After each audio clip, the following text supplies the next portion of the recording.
안녕하세요. 2026년 1월 22일 오늘 저희가 함께 들여다볼 자료 뭉치는요. 한국 경제의 가장 뜨거운 두 심장, 바로 주식과 부동산에 대한 이야기입니다. 네, 안녕하세요. 자료를 딱 펼치자마자 눈에 들어오는 숫자가 와, 정말 엄청나네요. 그 숫자 말씀이시죠? 코스피? 네, 맞습니다. 오늘 코스피 지수가 역사상 처음으로 장중에 5천을 뚫었다는 소식입니다. 정말 역사적인 순간이죠. 그렇죠. 뉴스에서는 뭐 연일 축포를 터뜨리고 있는데 솔직히 이런 생각 드실 거예요. 내 주변 가게 사장님은 계속 힘들다는데 내 월급은 그대로인데. 네네. 체감 경기는 다르다는 거죠. 바로 그겁니다. 이 뜨거운 숫자들하고 우리가 발딛고 있는 이 현실 사이의 온도차. 오늘 그 진짜 이유를 한번 제대로 파헤쳐 보겠습니다. 네, 오늘 자료들이 보여주는 건 단순한 경계 지표가 아닙니다. 지금 이 거대한 돈의 흐름이 어디를 향해서 또 얼마나 빠르게 움직이고 있는지를 보여주는 뭐랄까 일종의 자본의 지도라고 할 수 있죠. 자본의 지도요? 네. 특히 흥미로운 점은요. 전혀 다른 자산처럼 보이는 이 주식과 부동산 시장의 움직임이 사실은 하나의 큰 이야기를 들려주고 있다는 겁니다. 아, 시장의 그 폭발적인 기대감과 우리 현실 경제 사이의 거리를 이해하는 열쇠가 바로 거기에 숨어 있습니다. 자본의 지도라니 표현이 아주 흥미롭네요. 좋습니다. 그럼 그 지도를 한번 따라가 보죠. 코스피 5019.54. 와, 정말 다시 봐도 믿기 힘든 숫자입니다.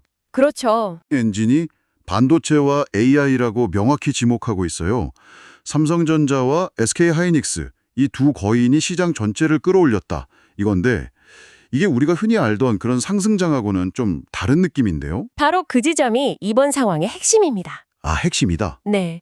과거에는 경기가 좋아지면 조선주도 오르고 자동차주도 오르고 다 같이 우시아우시하는 그런 분위기였다면 지금은 완전히 달라요. 어떻게 다른가요? 비유를 하자면요. 예전 상승장이 집 전체에 은은하게 온기를 퍼뜨리는 보일러 같았다면요. 네, 보일러. 지금은 거실 한가운데에 제철소 용광로를 갖다 놓은 것과 같습니다. 용광로요? 아, 네, 그 주변은 엄청나게 뜨거운데 집안 다른 방들은 여전히 서늘한 거죠. 와, 비유가 확 와닿네요. 이 용광로가 바로 AI, 그리고 그 심장인 메모리 반도체입니다. 이건 한국만의 현상이 아니고요. 전 세계적인 기술 패러다임 변화에 우리 기업들이 가장 직접적인 수혜를 받고 있다는 아주 구조적인 신호입니다. 글로벌 흐름이라는 거대한 파도를 제대로 탔다. 이런 말씀이시군요. 맞습니다. 하긴 요즘 AI 이야기는 뭐 어딜 가나 들이니까요. 그런데 자료를 보면 외부 요인, 그러니까 미국 증시가 좋았다는 점, 이것과 함께 내부적으로 정부의 증시 부양책이나 뭐 상법 개정 같은 노력도 있었다고 나와요. 네, 그런 요인도 있었죠. 그럼 제 질문은 이겁니다. 이번 랠리, 만약 둘 중 하나의 공이 더 크다고 본다면 이건 우리가 정책적으로 잘해서 만들어낸 메이드 인 코리아 랠리인가요? 아니면 그냥 거부할 수 없는 글로벌 기술 파도에 휩쓸려 올라간 건가요? 정말 좋은 질문입니다. 둘을 딱 잘라 말하긴 어렵지만 굳이 비중을 따지자면 글로벌 기술 파도가 주된 동력이었다고 봐야 합니다. 역시 파도가 먼저였군요. 그렇죠. AI라는 거대한 파도가 밀려오는데 마침 한국이 세계 최고의 서핑보드, 즉 반도체를 만드는 나라였던 거죠. 아하, 파도가 없었다면 아무리 좋은 정책이 있어도 이 정도의 상승은 불가능했을 겁니다. 다만 정부의 정책들은 서핑하기 좋은 환경을 만들어준 역할을 했다고 볼 수 있어요. 환경을 만들어줬다. 네, 예를 들어 기업 밸류업 프로그램 같은 정책들이 투자자들한테 이제 한국 시장도 주주들을 좀 더 신경 쓰는구나.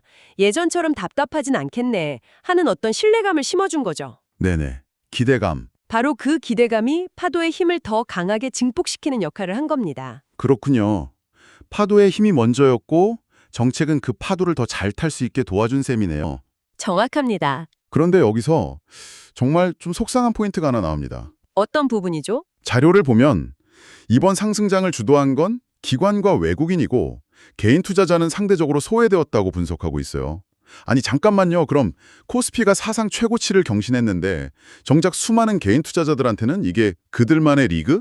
초대받지 못한 파티였다는 거잖아요. 네. 이건 정말 허탈한 이야기인데요. 그게 바로 아까 말씀드린 용광로 모델의 또 다른 측면입니다. 아, 기관이나 외국인 투자자들은 수십억, 수백억을 움직이면서 철저하게 거시적인 분석을 합니다.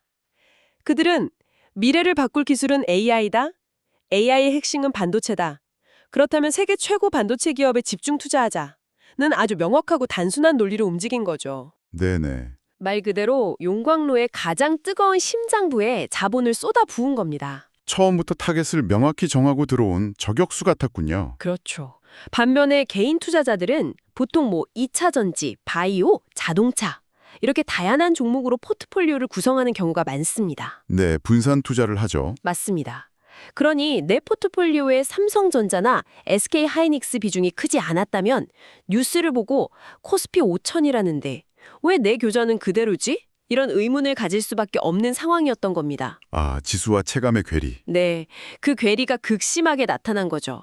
거대한 항공모함이 앞으로 나아가긴 했는데 선수에 달린 초강력 제트 엔진 몇 개가 배 전체를 멱살 잡고 끌고 간 형국이라고 보시면 됩니다. 자, 그럼 이 상황을 정리해보죠. 주식시장이라는 초고속 열차는 AI라는 미래를 향해 시속 300km로 질주하고 있는데 자료의 다른 한쪽에서는 실물 경제는 저성장 흐름이 지속되고 있다고 찬물을 끼얹습니다. 네, 그 부분이 있죠. 2025년 성장률 전망치도 낮고 소비 지표도 부진하다고요. 우리가 사는 현실은 여전히 완행열차에 머물러 있는 이 엄청난 속도 차이, 이 괴리 현상이 너무 불안하게 느껴집니다. 이게 과연 지속 가능할까요? 바로 그 지점이 현재 시장을 보는 가장 중요한 관전 포인트입니다. 네, 주식시장은 본질적으로 6개월 혹은 1년 뒤의 세상을 현재 가격으로 보여주는 미래의 거울 같은 역할을 하거든요. 미래의 거울. 네, 지금의 코스피 5천은 AI가 세상을 지배할 때 한국 반도체 기업들이 벌어들일 어마어마한 돈, 이 기대감을 미리 끌어와서 가격에 붙여놓은 결과물이죠. 아, 기대를 선반영했다. 그렇습니다. 시장 참여자들은 지금 존재하지도 않는 AI 칩이 미래에 만들어낼 이익이 현재 수백 개 안정적인 기업들이 버는 돈보다 더 가치 있다고 베팅하고 있는 겁니다. 그 돈 알겠습니다만 그 기대가 너무 과도하면 결국 거품이 되는 것 아닌가요? 이 괴리가 좁혀지지 않고 계속 벌어지기만 한다면 언젠가는 터질 수밖에 없는 것 아닌지 어떤 경고 신호를 우리가 눈여겨봐야 할까요? 정확한 지적이십니다. 그래서 지금 경제학자들 사이에서도 아주 격렬한 논쟁이 벌어지고 있습니다. 어떤 논쟁이죠? 한쪽에서는 이건 명백한 버블이다. KTX가 향하는 곳은 미래가 아니라 낭떠러지다. 라고 경고합니다. 미래의 이익을 너무 과도하게, 너무 빨리 끌어다 썼다는 거죠. 네. 반대편에서는 아니다. KTX가 먼저 길을 닦으면 그 길을 따라 완행열차도 결국 속도를 낼 것이다. 라고 주장합니다. 아, 낙관론이군요. 네. 기술 혁신이 결국에는 생산성을 높이고 새로운 일자리를 만들어서 경제 전반을 끌어올릴 것이라는 낙관론이죠.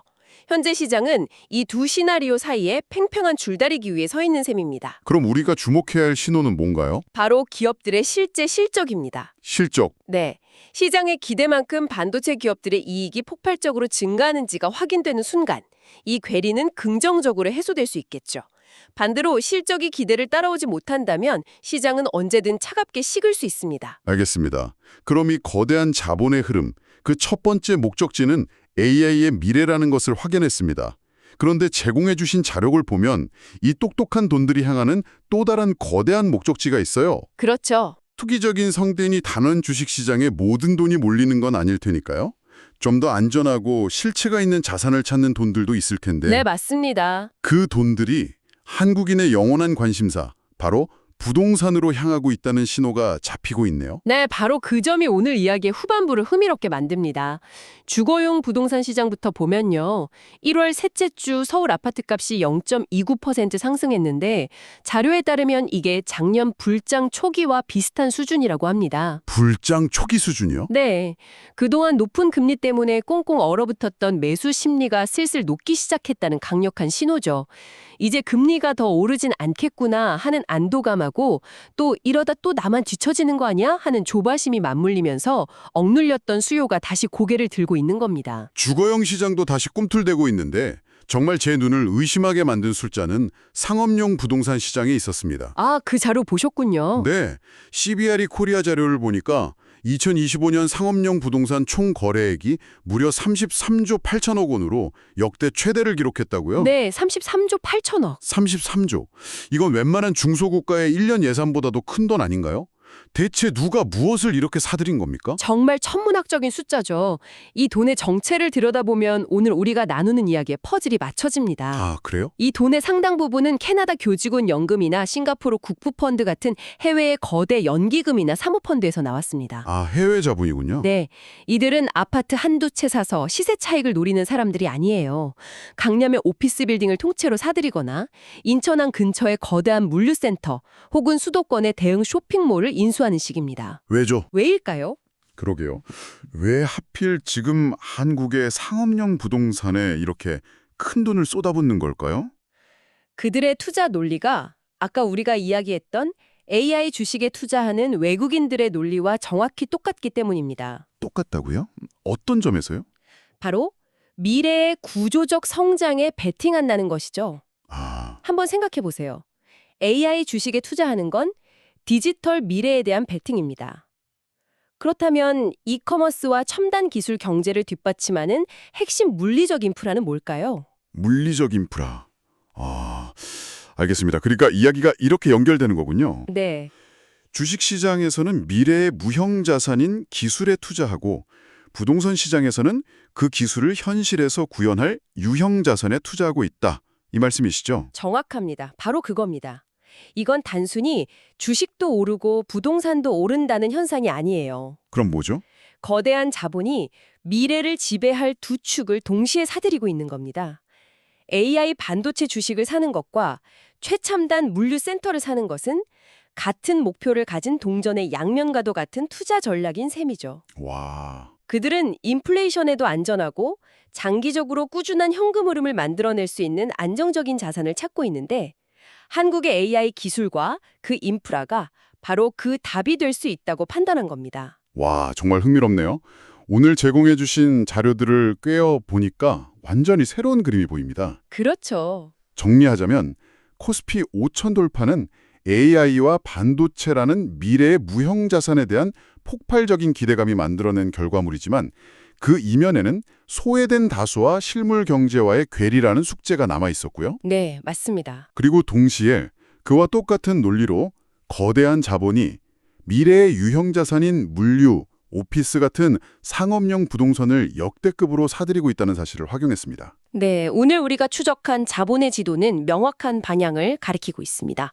바로 미래 가치가 확실하다고 여겨지는 특정 자산으로의 극단적인 쏠림 현상이죠. 쏠림 현상. 네, 시중에 풀린 유동성이 가만히 머물러 있지 않고 가치가 오를 것이라 기대되는 곳, 즉 미래의 주인공이 될 것이라 지목된 곳으로 무섭게 빨려 들어가고 있는 겁니다. 주식과 부동산이라는 두 거대한 시장이 동반 강세를 보이는 건 바로 그 증거고요. 듣고 보니 이 모든 흐름의 끝에 한 가지 중요한 질문이 남는 것 같습니다. 어떤 질문이신가요? 오늘 저희가 본 것은 결국 돈이 어디로 흐르는가에 대한 이야기였습니다. 그렇다면 저희가 마지막으로 던져봐야 할 질문은 이것 같습니다. 네, 이처럼 특정 기술주와 대도시 핵심 부동산으로 자본이 집중될 때 그 자산을 소유하지 못한 사람들과 지역 그리고 산업은 어떻게 될까요? 오늘 우리가 목격한 이 자산 시장의 뜨거운 열기가 우리 사회의 다른 한편에는 어떤 차가운 그림자를 만들게 될지 이 질문에 대해 한번 깊이 생각해 보시면 좋을 것 같습니다.